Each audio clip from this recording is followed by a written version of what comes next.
Hey everyone, welcome back to the bio. So आज की इस वीडियो में हम एंटीजन प्रोसेसिंग एंड प्रेजेंटेशन वाले टॉपिक को कवर करेंगे। इस टॉपिक में बेसिकली हमारे पास दो पाथवेज हैं, endogenous and exogenous pathways. And in दोनों पाथवेज की हेल्प से हम एंडोजीनस एंटीजन और एक्सोजीनस एंटीजन की प्रोसेसिंग करते हैं, मतलब उन एंटीजन्स में कुछ चेंजेस लेकर आते हैं एंड देन उन एंटीजन को हम सेल के सरफेस पे प्रेजेंट करेंगे। एंड ये जो प्रेजेंटेशन है वो with the help of MHC proteins होगी। जो ये एमएचसी है वो मेजर हिस्टोकम्पैटिबिलिटी कॉम्प्लेक्स है एंड ये वाला टॉपिक बहुत ही इंपॉर्टेंट है एंड इस टॉपिक में मैंने पर्टिकुलर वीडियो बनाई हुई है। सो आई विल सजेस्ट कि आप उस वीडियो को भी एक बार देखें क्योंकि ये दोनों टॉपिक आपस में इंटरलिंक्ड है। ओके, सो ये जो पाथवेज हैं इनमें हम एंटीजन्स को प्रेजेंट करने वाले हैं। ठीक है, तो ये एंटीजन्स है क्या? एंडोजीनस एंटीजन्स तो ऐसे एंटीजन्स होते हैं जो कि हमारी बॉडी में ही बनते हैं, या यूँ कह ले कि बॉडी की खुद की सेल्स इन प्रोटीन्स को बनाती हैं। ओके, एंड जो एक्सोजीनस एंटीजन्स है they come from outside the body, ये हमारी बॉडी का पार्ट बिल्कुल भी नहीं होते। एंड फॉर एग्जाम्पल इनमें बैक्टीरिया, वायरसेस एंड फंजाई जैसे पैथोजेंस आ जाएंगे। ठीक है, एंड पैथोजेंस आपको पता ही है डिजीज कोजिंग ऑर्गेनिजम्स हैं जो कि बहुत ही हार्मफुल है हमारी बॉडी के लिए, राइट। सो इस वीडियो में ना हम सिर्फ एंडोजीनस पाथवे को कवर करने वाले हैं। देखो, हमारी सेल में ना प्रोटीन्स कॉन्स्टेंटली बन रहे हैं, लेकिन कई बार क्या होता है कोई वायरस या अदर इंट्रूडर हमारी सेल के अंदर एंट्री ले लेता है। अब जो ये इन्फेक्टेड सेल है जो भी प्रोटीन बनाएगी उस प्रोटीन में उस इन्वेडर के पीसेस भी होंगे।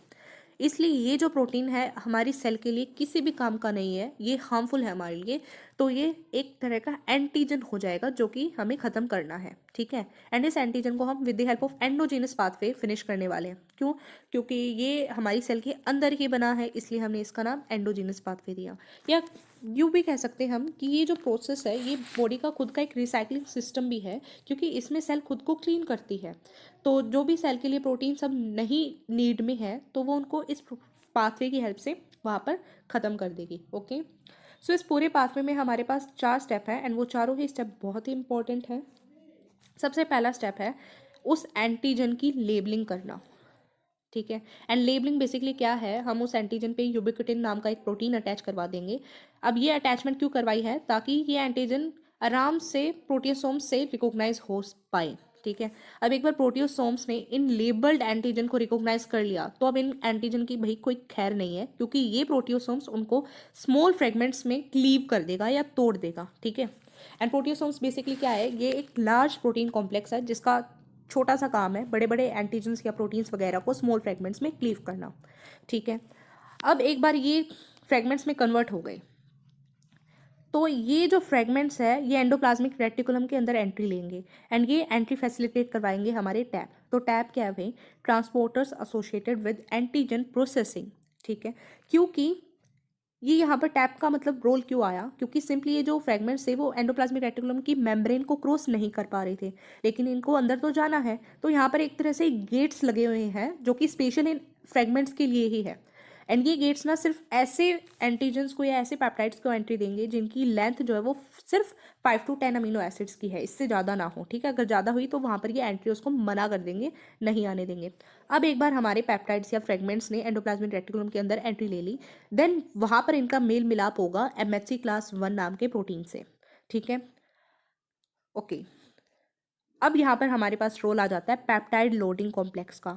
ये जो कॉम्प्लेक्स है ये एक मल्टी प्रोटीन कॉम्प्लेक्स है एंड ये लोड करेगा उन फ्रेगमेंट्स या पेप्टाइड को क्लास 1 एमएचसी पर। ठीक है, एंड मल्टी प्रोटीन है तो एक बार देख लेते हैं इनमें कौन कौन से प्रोटीन्स हैं या उनके क्या एग्जाम्पल है। तो ये सारे प्रोटीन्स चैपरोन प्रोटीन के ग्रुप में आते हैं एंड इनके एग्जाम्पल है कैलनेक्सिन, कैलरेक्टिकुलिन, टेपेसिन एंड ERP57। ये चारों ही काफ़ी इंपॉर्टेंट है तो इनके नाम को आप याद रखना। ओके, तो एक बार जब इस पेप्टाइड लोडिंग कॉम्प्लेक्स ने उस पेप्टाइड को एमएचसी पर लोड कर दिया ना, तो ये इसमें कन्फर्मेशनल चेंजेस आ जाएंगे जिसकी वजह से ये कॉम्प्लेक्स एमएचसी से अलग हो जाएगा। ठीक है, अब क्या होगा, ये एमएचसी विद पेप्टाइड हमारे एंडोप्लाज्मिक रेटिकुलम से बाहर आ जाएगा वेसिकल की फॉर्म में।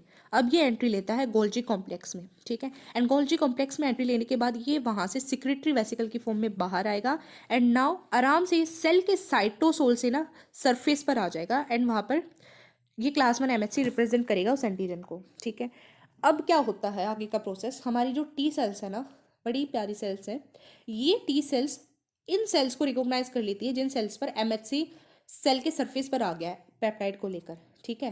मतलब बेसिकली ये सेल्स पूरी बॉडी की पेट्रोलिंग कर रही है पुलिस की तरह। तो जब इनको ये ऐसा कोई खतरा दिखता है तो ये इम्यून रिस्पॉन्स को एक्टिवेट कर देंगी।